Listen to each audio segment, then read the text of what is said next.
Well, thank you very much, everybody. It was a very important day for our country in a lot of ways, but before we begin, we have another important subject. I want to give an update on the really devastating storm bearing down on Florida. It's moving rapidly and it's at a very high level. Some are saying it's one of the biggest storms ever to hit our country. It built very rapidly, very quickly. And I've just concluded a briefing with Secretary of Homeland Security and the administrator of FEMA. And we are watching Hurricane Michael. It's just hitting shore now. Winds are going up to close to 200 miles an hour. You don't hear about that. Category 4, you don't hear about that. This is the most powerful recorded storm to strike the Florida Panhandle ever. And it will bring with it anywhere from 150 mile to almost 200 mile an hour winds. The storm surges could be up to 15 feet. Additional rainfall could also produce flash flooding at the highest levels. We've been in constant communications with Governor Rick Scott of Florida and with all of the authorities in the various states. We're very well prepared for it, massive amounts of food, and we have first responders all over. The electrical companies are staged and ready to go in immediately after the storm leaves. Thousands of people, hundreds of trucks, actually over 1,000 trucks. So we have large amounts of food and water and everything else that you need, and that will go immediately be rushed in as the storm leaves. Federal resources are on the ground at every level, and so we are absolutely ready. It's a top priority, and the single top priority is the saving of life. We have moved a lot of people off the area and out of the path of the storm, but people remain. Some people just don't want to go, and we have no choice but to let them stay. This is going to be a big one. The winds are going to be so tremendous. This will be a lot of water, but this will be tremendous wind, and a lot of those houses aren't built for winds like that. We haven't seen winds like that. Florida and Georgia will bear the brunt of the storm. However, Hurricane Michael, as it's called, is expected to bring very, very considerable rainfall to North and South Carolina in addition. And I just left there, and they had a tremendous storm, as you know. Florence, and that was a heavy water storm, more so than the wind, it was the water. And now, unfortunately, North and South Carolina are going to be getting some additional water as it dries out, and here comes some more water. So it's a tough situation, but we're with them. We're with Georgia. We're with Florida. We're with Alabama. Everybody that's going to be hit, we have covered.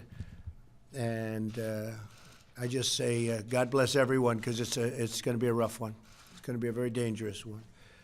My administration will continue to provide updates and information as it becomes available. We're here today on a very different subject, and that's the issue of really, to me, vital importance. It's been from day one of the administration. It's the well-being of every American, the price of prescription drugs. It's way out of whack. It's way too high. I've been talking about it for a long time, long before I ever decided to run for president. You look at prices in our country, and for the exact same drug in other countries, it's much lower. Exact same, made in the same plant by the same company. And I said, what's going on? We have middleman problems. We have a lot of other problems. Well, we're ending many of those problems today, and we're going to end them based on what we're signing today. 2 bills. We'll be able to do additional things, Mr. Secretary, over the coming, actually, months as opposed to years. And we're going to see drug prices not only not go up, but come down. So today I'm thrilled to sign 2 bills that will lower the cost of prescription drugs. It's the Know the Lowest Price Act of 2018 and the Patient Right to Know Drug Prices Act. And obviously, based on the name, you can tell that this gives people knowledge as to prices at different locations, where to buy the drugs. That will have an immediate impact too. It's called the law of supply and demand, pretty simple, but we didn't have that. They didn't want to have that. A lot of people didn't want to have that, but now we have it, and it's going to really drive prices. Earlier this year, I released our drug pricing blueprint, setting out a new agenda to drive down the drug prices for all Americans. Within a week of announcing the blueprint, my administration began to crack down on so-called gag clauses in Medicare Part D plans. You all know what that is.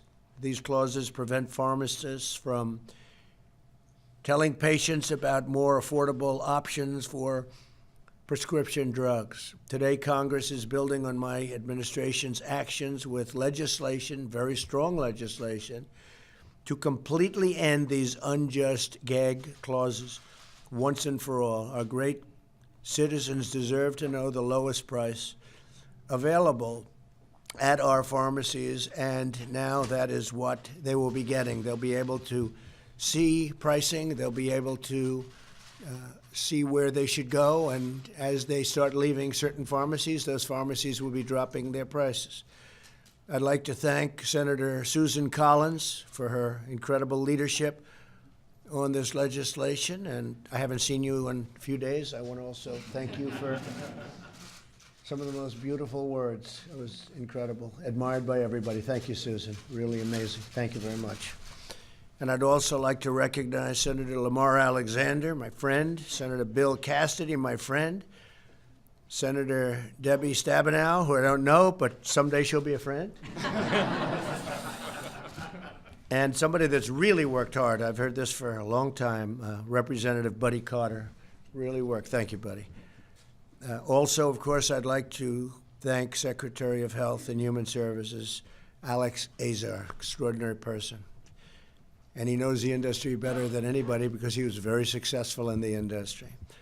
Only 100 days after releasing my drug pricing blueprint, 15 drug companies reduced their list prices, rolled back price increases, or froze their prices for the rest of the year. And I think you probably remember a month ago when I called at the request of Alex Azar, I called Pfizer, Novartis, couple of others, and they had announced drug price increases fairly substantial, and I said, can't do that, we're going down, we're not going up. That's probably when I first realized the power of the presidency, because they all ended that increase. You saw that, Bill. You've never seen that one before. But they all said, sir, we're not going to increase, and they put out notices that the increase will not take effect. And I said, boy, this is a powerful position.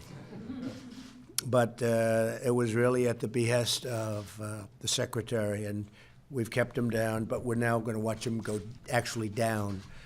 We've increased competition and reduced regulations to deliver medicine to patients faster and cheaper. We've massively sped up the FDA approval process. Last year, the FDA approved more than 1,000 low-cost generics, the most in its history. We've never done anything like that, saving America almost $9 billion in the first year of my administration. It's a very important thing for us, and I can tell you this has been a priority from day one. We took action to stop hospitals from overcharging seniors on Medicare, which will save them hundreds of millions of dollars on drug payments in this year alone. We've given Medicare Part D plans new tools to negotiate lower prices for more drugs. Thanks to our actions to increase competition and drive down costs, average Medicare Part D premiums will start to substantially decline for the second year in a row. We've already gotten it down a lot, but now it's going to go down with what we're doing today and what we've done over the last couple of months. Further, I've directed my administration to confront the global freeloading of U.S. taxpayers. Foreign countries extort lower prices from U.S. drug makers for their citizens, subsidized by higher cost prices for American citizens. All research and development and everything is borne by our country, and other countries are not asked to, pick up their fair share. It's called welcome to the game because on whether it's trade or military or so many other things, they do the same thing, but it will all stop. We're also taking dramatic action to make health insurance more affordable. We're allowing Americans to pool their resources to buy better health care for less money through association health plans, and that's really taken off. And they're getting tremendous deals, actually even lower than we thought. It's a beautiful thing to see. And we've expanded access to short-term plans to provide coverage options at just a fraction of the cost of Obamacare, much less money. For example, according to eHealth, the average lowest premium for Obamacare plan for a 40-year-old woman is about $4,200 per year. By contrast, the average lowest premium for short-term coverage for this individual is $1,300 a year, a savings of $3,000. And I would say, most people would say it would be better. So it's much less money and it's better. And people are signing up very rapidly, as we see. We've also ended the unfair individual mandate penalty, which punished Americans because they didn't want to pay a fortune for the Obamacare disaster. It was one of the worst things. People are paying a lot of money for the privilege of not paying a lot of money for bad health care, and we've ended it. It was the most unpopular thing within Obamacare. And thanks to our actions today, all of us, every one of us here, for the first time since Obamacare went into effect, average premiums on the exchanges are coming down through good management and lots of other things. We're keeping the premiums down. We're strongly protecting Americans with pre-existing conditions. That's a very important thing to Republicans. Pre-existing conditions, we are protecting Americans with pre-existing conditions. In less than 2 years, we have taken unprecedented action to make health care more affordable and to give patients more choice and more control. The American people deserve a health care system that works for them, not one that takes advantage of them, and that's what's been happening, but we're changing that rapidly. Along with a very Republican Congress, I am delivering on my promise to lower drug prices, and I really do believe Democrats want to do that too, very much. I've spoken to many of them, and they want to see that happen too. Debbie, I can tell you, they want to see it happen, okay? I can't put you in a position where you want them to go down too. We all do. If there's anything bipartisan, it's lowering drug prices. Lower premiums, we're making health care really affordable and making it great. And it's affecting all Americans. So tremendous progress has been made. But where we're making very obvious progress, and you can see it, is we are reducing prescription drugs and the cost of prescription drugs. So I want to thank all of the folks behind me and aside me. We have the great Larry Kudlow, whose voice is so beautiful. For so many years I've listened, and now he's working with us. And every time I hear those beautiful words, and they have been beautiful. The economy, Larry, how's it doing? Huh? Good. Good. Good. It is doing well. Thank you. I'm going to sign this now. Thank you. I'd like to ask the Secretary just to say a few words on the actual pricing itself. Okay, thank you. Well, thank you very much, Mr. President. And I just want to echo the President's gratitude to the members of Congress and the Senate for passing these two very important pieces of legislation that end pharmacy gag practices. You know, what that's about is preventing a patient from knowing they could pay less for drugs. And now we're giving patients the right to know. You can ask your pharmacist, could I pay less for this medicine than what my insurance is going to make me pay? And that's an important right. And it shows that with drug pricing, it's one of the areas where we can really work in a bipartisan way because there's significant consensus. We've got to get drug prices down. And thanks to the President's leadership, we've already taken major action since the President rolled out his blueprint, brought competition and negotiation for the first time ever to an important part of the Medicare program. We're creating a pathway for importation of drugs to relieve exorbitant price increases of generic drugs and other branded sole source drugs here in the United States that are off patent. And he's also brought increased competition through generic approvals and historic levels, and ended gaming by branded companies to prevent the entrance of new generic drugs, and more on that coming soon. And this is just the tip of the iceberg. In the weeks and months ahead, we have got so much more coming in terms of regulatory action to bring down the price of drugs in this country, and the President is adamant about that. We're going to deliver on that, and it's all coming to a theater near you. And thank you very much, Mr. President, for your leadership here. Very much. Thank you.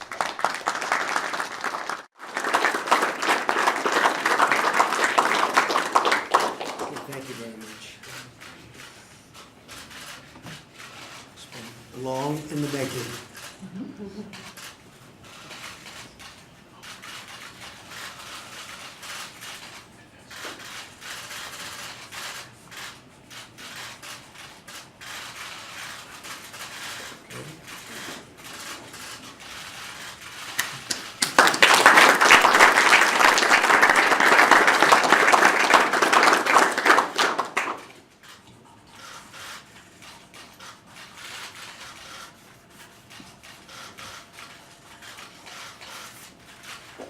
Okay, that's a big. Mr.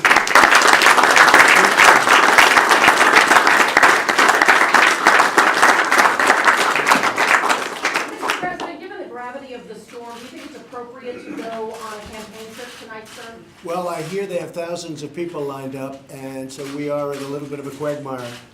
I don't want to disappoint people. They've gotten there. Some people were staying. They got there last night.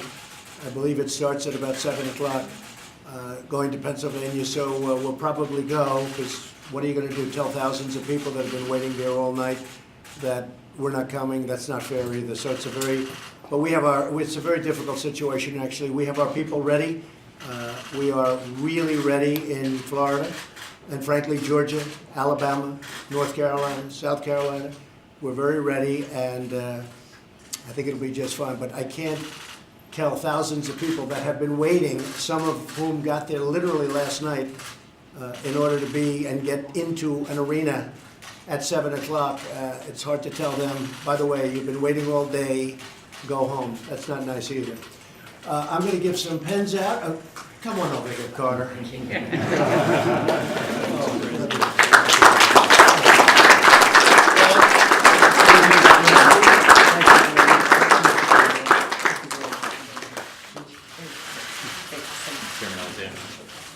Lamar, thank you very much.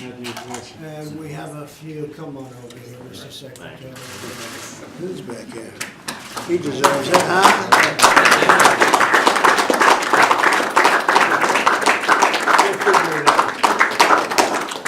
Everybody all set over here? Okay, well, thank you all very much, appreciate it, thank you.